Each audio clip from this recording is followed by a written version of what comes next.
जी good morning. कैसे हैं बच्चों? आज का जो टॉपिक है वो है काई स्क्वायर टेस्ट। इससे पहले हम लोगों ने टी एफ ये सब स्टडी कर लिया है। आज है काई स्क्वायर टेस्ट। कब लगेगा?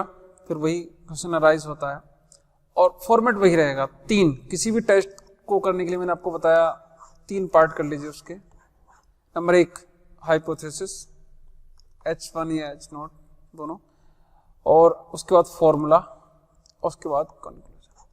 तो कंक्लूजन तो सबका सेम है, टी एफ का या काई स्क्वायर का, कि वही उस फॉर्मूले की वैल्यू टेबल की वैल्यू से लेस होनी चाहिए। अगर है तो हाइपोथेसिस ओके है, नहीं तो नहीं।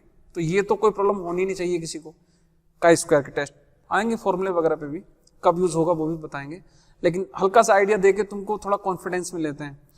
3 पार्ट करेंगे फॉर्मूले के, पूरे ही टेस्ट के, hypothesis, formula and calculation plus conclusion last में। तो हाइपोथेसिस ये सब तो जो है ही।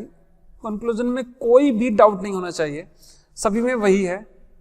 काई स्क्वायर की भी टेबल होती है, टेबल कुछ इस टाइप की होगी, ये लिखा होगा ऊपर काई स्क्वायर। यहाँ वही टी टेस्ट की तरह 5% वाले को प्रीफर करते हैं, बाकी को नहीं करते हैं।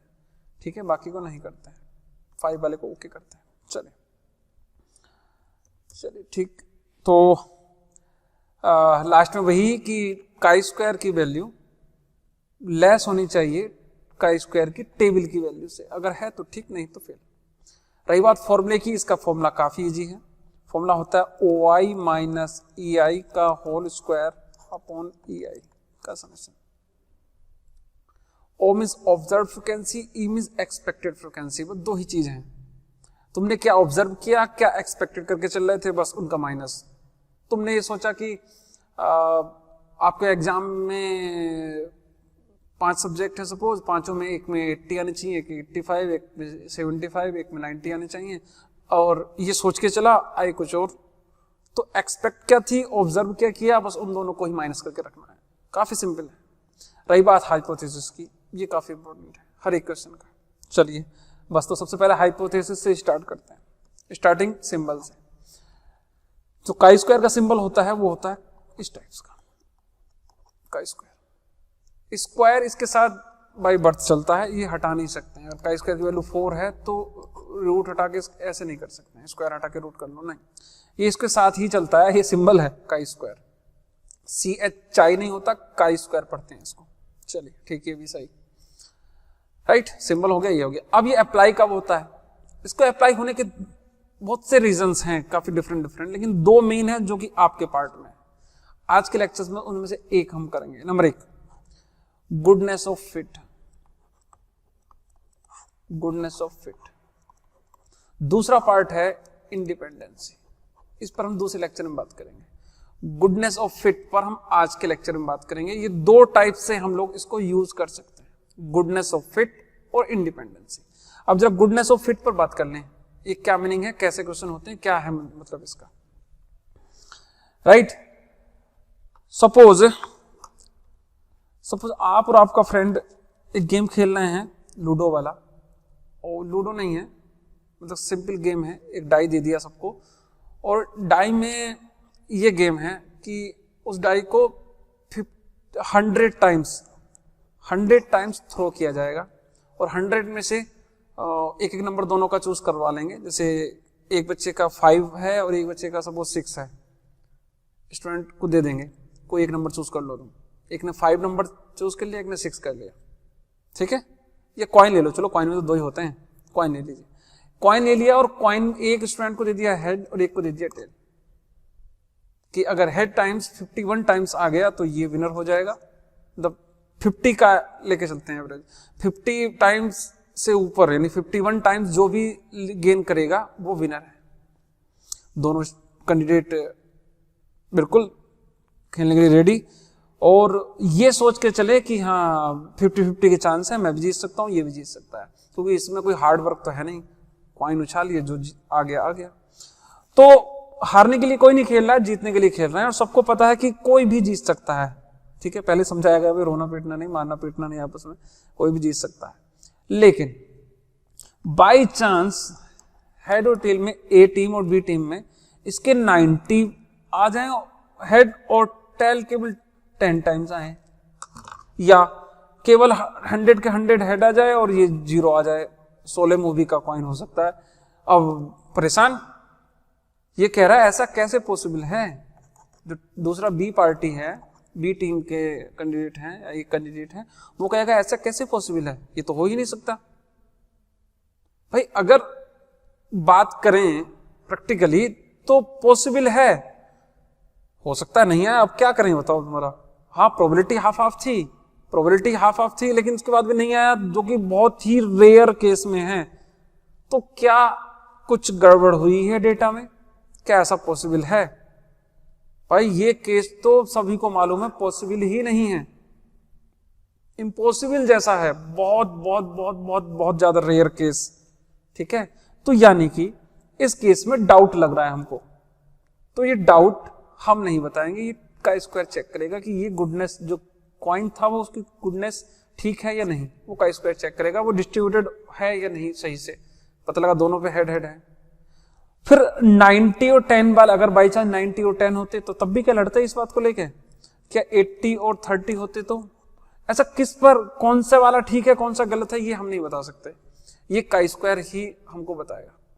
जैसे सुकूनी वाला पासा देखा होगा, वो भी ऐसा ही था, अगर वहां पे भी ये का स्क्वायर लग जाता तो गेम ही पलट जाता। हम उनको यहाँ प्रूफ, वहां पर ये प्रूफ कर देते वो लोग का स्क्वायर की हेल्प से कि जो डेटा है डिस्ट्रीब्यूशन है वो ही गलत है, कि ऐसा नहीं हो सकता, इतने अंतर से नहीं हार सकते आप। ठीक है, तो ये है गुडनेस ऑफ फिट, कि डेटा मिलेगा, डेटा को चेक करना है कि उसकी क्वालिटी डेटा ही सही है कि नहीं। ठीक है, एक्यूरेट की बात नहीं होती, आपसे कहा कि जरा बाहर देखा बच्चे कितनी धूप है, आप लोग गए, आपने कहा सर बहुत ही ज्यादा तेज धूप है, खड़ा नहीं हो पा रहा है। फिर मैंने कहा ठीक है जरा मैं भी देखता हूँ, फिर मैं गया, मैंने देखा कि इतनी तेज तो नहीं है, ठीक है एवरेज है, तो क्या मैं बच्चे को पनिश करूंगा कि झूठ बोला गलत बोला? लेकिन अगर मैं गया और बाहर बारिश हो रही है और तो फिर पनिशमेंट मिलनी चाहिए उसे कि भाई क्या बोल रहा है तू, समझ रहे हो। तो सिस्टम को कि बिल्कुल उल्टा डेटा दे दिया, आंख बंद करके डेटा दे दिया। ऐसे ही डेटा कंपनी या कुछ मैगी वाला सिस्टम में आपको एग्जांपल दे रहा था टी टेस्ट में, अब वो डेटा दे दिया मैगी ने, अब उल्टा ही जा रहा है, डेटा ही गलत है, तुम्हारा डेटा ही गलत है। तो वो गुडनेस चेक करने के लिए हम लोग का स्क्वायर का यूज करते हैं। राइट है जी, चलिए तो फॉर्मूला इसका होता है OI माइनस EI का स्क्वायर अपॉन EI का summation. OI means observe frequency, EI means OI, I कुछ और नहीं है, O1 O2 O3 मतलब पहला इवेंट, दूसरा इवेंट, तीसरा इवेंट, चौथा इवेंट, ऐसे है ये। I का मतलब कुछ और नहीं है, O और E दो ही होते हैं, O means observe, E means expected, और I का मतलब 1 2 3 समेशन लगा हुआ है ना, I की वैल्यू 1 to n जो भी चल रहा है, इसलिए OI observe frequency, EI expected. जैसे मार्क्स वाला सिस्टम है, पेरेंट्स सोच के चलना है बच्चे को तो 90 90 90 90 आएंगे, सब में आ गए 89 89 89, तो क्या बच्चे की परफॉर्मेंस में बहुत ज्यादा डिफरेंस है? या कहेंगे ठीक है एक नंबर में क्या, समझ रहे हो? तो ये है डिफरेंस। लेकिन अगर 90 सोच के चलें 80 आए तो क्या डांट लगेगी, ये कम है ये ज्यादा है, ऐसा कुछ, ये सब का स्क्वायर बताएगा डेटा सही है या नहीं। बच्चा कह के गया 100% आए 50% तो गड़बड़ है, तो वो भी गड़बड़ हम नहीं बताएंगे, गुडनेस जो डिस्ट्रीब्यूशन है वो का स्क्वायर बताएगा। ये फॉर्मूला है ऑब्जर्व का। ठीक है जी, चलिए डिग्री ऑफ फ्रीडम इसका भी n-1 होता है और 5% पर चेक करते हैं, टी टेस्ट की तरह सेम टू सेम। चलिए ये सब मैंने वही लिखने की कोशिश की है आपको समझाने के लिए, फॉर्मूला वही है OI minus EI, degree of freedom n-1 है। दो तरह से यूज होता है एप्लीकेशन, गुडनेस ऑफ फिट और इंडिपेंडेंसी। इंडिपेंडेंसी पे मैं इस नेक्स्ट लेक्चर पे बात करूंगा, अगले वाले में कुछ एग्जाम्पल एक दो ले लूंगा, ज्यादा टाइम नहीं लूंगा, लेंथी हो जाता काफी लेक्चर, तो शॉर्ट में खत्म करेंगे। उसके बाद अगर जरूरत पड़ती है तो हम नेक्स्ट लेक्चर्स पे जाएंगे आगे, ठीक है, और नया बना देंगे क्या हो गया।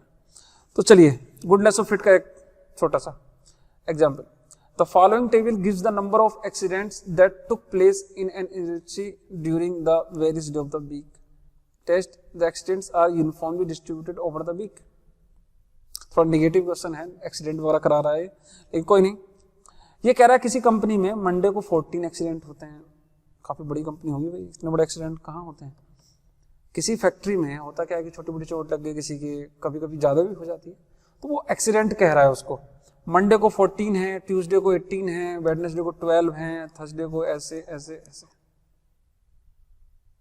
अब एक पंडित जी आए, उन्होंने कहा कि आपकी तो फैक्ट्री पे, इंडस्ट्री पर थोड़ा मंगल भारी है, ये देखो ट्यूसडे वाले दिन 18 एक्सीडेंट हो रहे हैं। अब जो ओनर है वो भी समझ, अरे हाँ बात तो सही है, मंगल के दिन थोड़ा जो है ज्यादा एक्सीडेंट हो रहे हैं, कुछ गड़बड़ तो है, ऐसा कुछ है क्या। तो उन्होंने कहा कुछ थोड़ा दान दक्षिणा दीजिए, आगे फिर हम लोग करते हैं, कुछ सही कर देंगे। लेकिन उसने का स्क्वायर टेस्ट पढ़ा हुआ था, उसने कहा नहीं पंडित जी रुक जाइए जरा, पहले मैं अपना टेस्ट लगा लेता हूँ। ये जो डेटा है ये क्या डिस्ट्रीब्यूशन जो इसका इक्वल है, सब जगह बराबर है। और पंडित जी जोर दे रहे हैं नहीं बराबर कैसे, देखो 18 बहुत ज्यादा होता है यहाँ, 11 से 12 से 14 से ऐसे। और वो कह रहा है कि नहीं मेरे पास एक का स्क्वायर है, वो गुडनेस चेक कर लेगा इसकी, वो ये चेक करके बता देगा कि ये जो डेटा है वो डिस्ट्रीब्यूशन इसका इक्वल है या नहीं, डेटा सही है या नहीं। ठीक है, डेटा सही है या नहीं ये चेक गुडनेस ऑफ फिट से हम का स्क्वायर से निकाल लेंगे। तो ये थी ऑब्जर्व फ्रीक्वेंसी। लेकिन हम क्या मान के चल रहे थे, टोटल कितने एक्सीडेंट हुए इनको सबको सम कर लीजिए। ठीक है, ये सम कर यहां मैं करा दूंगा, शायद 84 थे। 1 2 3 4 5 6 से डिवाइड कर देंगे 14 आ जाएगा। यानी 14 एक्सपेक्ट करके चल रहे थे, बराबर होने चाहिए ना, एक्सीडेंट होते तो बराबर होने चाहिए थे। सब में एक्सीडेंट का तो ऐसा कुछ होता नहीं है, बराबर होने चाहिए, ये सोच के चल रहे थे। लेकिन एकदम से 14 हो गए, एकदम से 11 हो गए।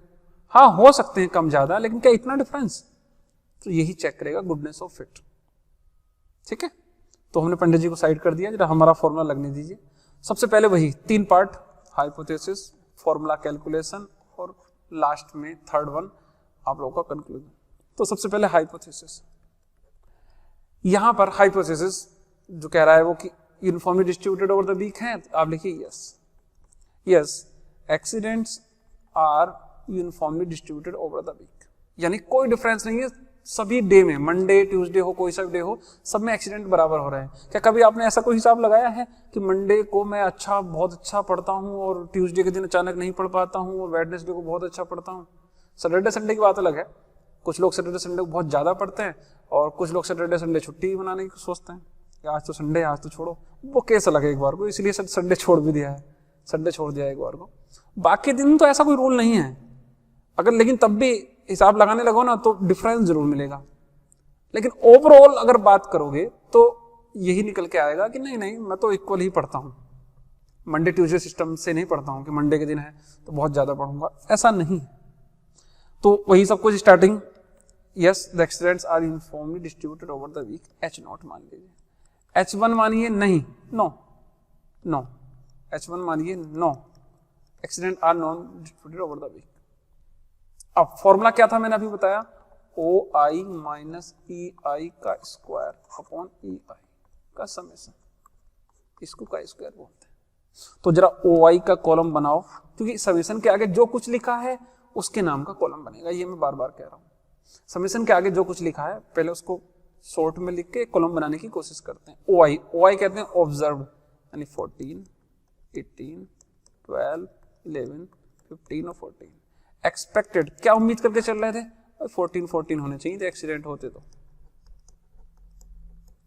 ये 14 6 से डिवाइड कर दिया। अब दोनों को कर दो माइनस, क्योंकि समेशन के आगे जो लिखा है ना उसको बनाने की कोशिश करना है। OI माइनस EI, भाई ये काफी बड़ा था ना समेशन के आगे, इसलिए हमने इसको पार्ट कर लिए छोटे छोटे।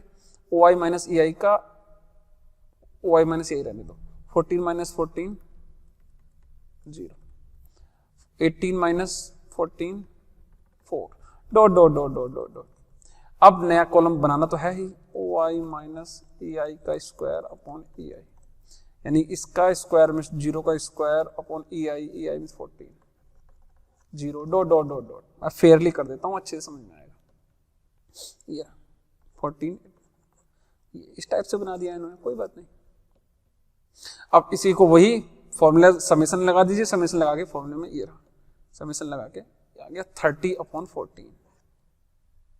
EI को समेशन टोटल डिवाइड वगैरह करने के बाद आंसर आ गया 2.1428, ये काई स्क्वायर की वैल्यू आ गई है 2.1428। अब ये चेक करना है कि ये वैल्यू टेबल की वैल्यू से लेस है या नहीं। 3 पार्ट बताए मैंने किसी भी टेस्ट के। नंबर 1 हाइपोथेसिस को लिख दिया मैंने ऊपर, फॉर्मूला और कैलकुलेशन वो हो गई यहाँ। अब लास्ट में बचता है कि रिजल्ट या कंक्लूजन क्या आता है, क्या बताएंगे अब आपको इस टेस्ट में। ये तो 2.14 आ गया, इससे क्या, इसका मीनिंग क्या, इसका मीनिंग क्या है वो अब बताएंगे। 2.14 काई स्क्वायर की वैल्यू आ गई है। ठीक, अब हम लोग काई स्क्वायर का टेबल निकालेंगे, 5% पर देखेंगे, लेकिन किसका, n-1 का। n कितने हैं, 1 2 3 4 5 6, 6 - 1 = 5। 5 नंबर्स का डिग्री ऑफ फ्रीडम का 5%, 5 का 5%, 5 का 5% का मतलब ये नहीं होता ऐसे कर दो तुम, ना ना ये नहीं, टेबल में, टेबल पे जा रहा हूँ मैं, ये रहा 5 मीन्स ये रही, देखो डिग्री ऑफ फ्रीडम 5 ये रही, और 5% ये नहीं, इनको इग्नोर करेंगे। 5% यहाँ देखने में नहीं लग रहा, 5 ऐसे, ये वैल्यू 1 0, ये वैल्यू एग्जाम में आपको गिवन होगी या टेबल आपको गिवन होगी, बिना इसके एग्जाम में क्वेश्चन नहीं सॉल्व होगा। आप लोग राइटली मांग सकते हैं। अगर वो टेबल नहीं देना चाहता तो पहले ही लिख के देगा कि ये वैल्यू है। तो 5 की ये रही, ठीक है, 11 पॉइंट समथिंग, ये रही 11.07, 11.07 जरा चाहे, चलो जी कहाँ गया, ठीक है।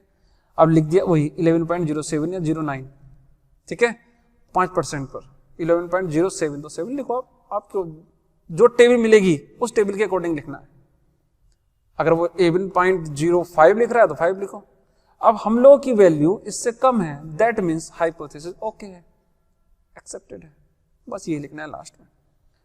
अब आप देख रहे होंगे टी टेस्ट में 1 घंटा लग गया था, लेकिन अब इतना टाइम नहीं लगेगा, अब केवल फॉर्मूला और डायरेक्ट आंसर ऐसे चलते रहेंगे, क्योंकि ये सब काम आप पे आता है। अगर नहीं है तो पहले टी टेस्ट को देख लीजिए। सबसे पहले बेसिक कॉन्सेप्ट मैंने टी टेस्ट में समझाए, अलग से नहीं किए। टी टेस्ट में स्टार्टिंग के 15 से 20 मिनट मैंने केवल बेसिक चीज समझाई है, उसके बाद टी टेस्ट कराया है, उसको कीजिए, फिर काई स्क्वायर पे आइए। Since the calculated value of chi square is less than the tabulated value, आप चाहो तो इसको ऐसे लिख दो, chi square calculated is less than chi square tabulated, यहां लिख भी दीजिए 2.1428 इज लेस देन 11.09 या 07। This is hence H naught is accepted. और बता दीजिए H नोट क्या है, H नोट है accidents are uniformly distributed over the week. आप लोग यहाँ H1 भी लिखेंगे एक, no accident are not uniformly distributed over the week, right. चलिए एक और एग्जाम्पल लेके आपको अच्छे से समझाते हैं। Next, a die is thrown 276 times and the result ये है, किसी एक डाई को थ्रो किया हमने और थ्रो करने के बाद ये रिजल्ट आया, और पूछ रहे हैं क्या वो डाई शकुनी वाला तो नहीं है, बायस्ड तो नहीं है, अनबायस्ड है। देखो 140 टाइम्स आया, 232, 329, 459, 5 और 6, ओ भाई 6 जो है वो 59 टाइम्स, इससे क्या प्रॉब्लम है, कहाँ 29 भाई, ऑन एवरेज अगर 276 टाइम्स है तो 276 अपॉन 1 टोटल 6 डिवाइड होने चाहिए थे। डिवाइड कर लीजिए आप लोग, कितना आ रहा है 276 डिवाइड बाई 6, ठीक है 46 टाइम्स आना चाहिए था एवरेज, ऑन एवरेज। 46 की जगह 40 है, चलो चल जाएगा। 46 की जगह 32, अजीब सा लग रहा है। 46 की जगह 29, थर्ड वाला पर्सन तो सोचेगा अरे मेरा नंबर तो आया नहीं कभी, और 4 वाला तो वीआईपी है, ये भी वीआईपी हो रहा है, और ये तो और भी ज्यादा वीआईपी है 6 वाला। तो क्या ये सही है डेटा? तो सबसे शुरू में हम मानेंगे यस डेटा ठीक है, यानी डाई में कोई प्रॉब्लम नहीं थी। उसके बाद हम लोग OI EI निकालेंगे 46 के अकॉर्डिंग। फॉर्मूला क्या कहता है, OI माइनस EI का होल स्क्वायर अपॉन EI का समेशन। तो OI यहां बनेगा, EI यहां बनेगा, OI माइनस EI का स्क्वायर ले लो, चलो यहां यहीं पे ले लो, और आगे ये वाला कॉलम बन जाएगा। बस इस कॉलम को बना दिया मैंने। OI में कितने हैं 40, 32, 29, 59, 57 डॉट डॉट, ये सारे लिख दिए मैंने, ये सब लिख दिए, सबको लिख दिए। EI कहते हैं एक्सपेक्टेड, उम्मीद क्या लगा के चले थे जब गेम स्टार्ट हुआ था। टोटल 276 टाइम्स खेलने की बात हुई थी, सब लोग ये सोच रहे थे बराबरी का मैच है, देखते हैं अपॉन 46, तो यहाँ आ गया 46 डॉट डॉट डॉट। इन सबको माइनस करना है, डिवाइड, ये सब काम केवल कैलकुलेटर करता है, कैलकुलेटर की हेल्प लीजिएगा आप लोग और कोशिश करो। एक चीज और बताऊं मैं आपको, ये पूरा ना कैलसी में पुट करना सीखो, मैंने क्लास में बताया भी है। अगर शॉर्टकट नहीं करोगे, अगर प्रॉब्लम होगी तो मैं अलग से वीडियो बना दूंगा, लेकिन समझो शॉर्ट में आप ना इसके OI माइनस EI का स्क्वायर को एक कैलसी में लिखो इस टाइप से, A माइनस B का स्क्वायर, ये आप अपने कैलसी में पुट करो। और एक ऑप्शन होता है कैलसी, CAL कैल, उस पर क्लिक करोगे तो A और B की वैल्यू पूछता रहेगा, बस आंसर आता रहेगा। इसको ध्यान से देखना एक बार, कैलसी का यूज करना सीखिए, बस यूज कर दीजिए। तो वही मैं स्टार्ट कर रहा हूं। सबसे पहले हाइपोथेसिस लिखा है, डाई इज अनबाइज्ड, इसका मतलब है डाई सही है। लैंग्वेज थोड़ा इधर उधर होगी, मैथमेटिकल लैंग्वेज है। अनबाइज्ड सबको पता होता है, अनबाइज्ड का मतलब है कोई भी गलत काम नहीं कर रहा है, किसी की तरफ फेवर नहीं कर रहा है, ठीक है। Die is unbiased. और H1 लिखेंगे, डाई इज बायस्ड। 46 से डिवाइड किया, 46 आ गया, टेबल बना दी वही वाली सब कुछ, और फॉर्मूला निकाल के दिखाया, 21.30 आंसर आ गया। अब 1 2 3 4 5 6 माइनस 1 5, 5 का 5%, अभी निकाला था 11 पॉइंट समथिंग आया था, शायद 11.07 आया था। बस हमारी वैल्यू इससे बहुत ज्यादा ग्रेटर है, इसका मतलब बहुत बड़ा झूठ चल रहा है, गड़बड़ चल रही है, डाई अनबायस्ड नहीं है, ये रिजेक्ट हो गया। समझो हमारी वैल्यू टेबल की वैल्यू से कम होनी चाहिए थी। 5 का 5%, मैं भी दिखा देता हूं फिर से, यही है जो मैंने अभी निकाला था, ठीक है। हम लोग पहुंचते हैं किस पे था, यही था, हाँ। तो मैं लिख देता हूं ये सब कुछ। Tabulated value of 5% of 5 is 11.09 या 11.077 लिखो, ये टाइप करते वक्त 9 हो गया तो 9 ही हो गया, जो टेबल में होगा वो लिख देना है आपको, ठीक है। Since the calculated value 21 is greater than 11, तो टेबुलेटेड वैल्यू से अगर बड़ी है, that means hypothesis is rejected, यानी die is not unbiased, die is biased. Game में प्रॉब्लम है, समझ गए हैं। का स्क्वायर में 3 पार्ट, हाइपोथेसिस, फॉर्मूला, कंक्लूजन, इसमें रिजेक्ट हो गई है, पहले वाले में रिजेक्ट नहीं हुई थी। इस टाइप के और भी क्वेश्चन बन जाते हैं, राइज हो जाते हैं, लेंथी हो जाएगा बहुत ज्यादा, शॉर्ट में खत्म करूंगा। अगर एक पॉइजन डिस्ट्रीब्यूशन का था, शॉर्ट में दूं तो ध्यान रखो, जब ये OI जो है वैल्यू 10 से कम होने लगती है तो उनको मर्ज भी कर देते हैं, मर्ज करके काम चलाते हैं, ठीक है। चलो यही मैं इसमें डिस्कस नहीं कर रहा हूँ, नहीं तो ये है एक क्वेश्चन भी, आप चाहो तो इसको नोट कर लो, तो स्क्रीनशॉट तो ले ही सकते हो। ये क्वेश्चन कैसा था मैं बताऊं, ये क्वेश्चन था, ये था fit a Poisson distribution to the following data. इसको पॉइजन डिस्ट्रीब्यूशन में फिट करना है, उसके बाद गुडनेस निकालनी है। तो पहले इसमें पॉइजन डिस्ट्रीब्यूशन का फॉर्मूला निकालिए। पॉइजन डिस्ट्रीब्यूशन मैंने पहले पढ़ाया था, सेम टू सेम मैंने ये छाप दिया, देखो पॉइजन डिस्ट्रीब्यूशन की स्लाइड उठा ली पूरी, सेम क्वेश्चन है लगभग, शायद वही है। इसमें मैंने क्या किया था, देखो क्या किया था, पॉइजन का फॉर्मूला होता है, उस फॉर्मूले में इस टाइप से मीन निकाल के, ये सब काम पॉइजन का है, पीछे पॉइजन डिस्ट्रीब्यूशन में चले जाना, उससे हम लोग ने डेटा निकाल दिया। अब ये डेटा रखा जाएगा वहां पे, अब इस डेटा के अकॉर्डिंग हम लोग, ये देखो ये जो वैल्यू आई थी निकल के, ये वाली वैल्यू हम लोग की पॉइजन के थ्रू आई है। अभी तक हम लोग डिवाइड कर रहे थे, समझो साइंस को, अभी तक हम लोग कभी 6 से डिवाइड कर दिया, कभी किसी नंबर से डिवाइड कर दिया, इक्वल कर देते थे।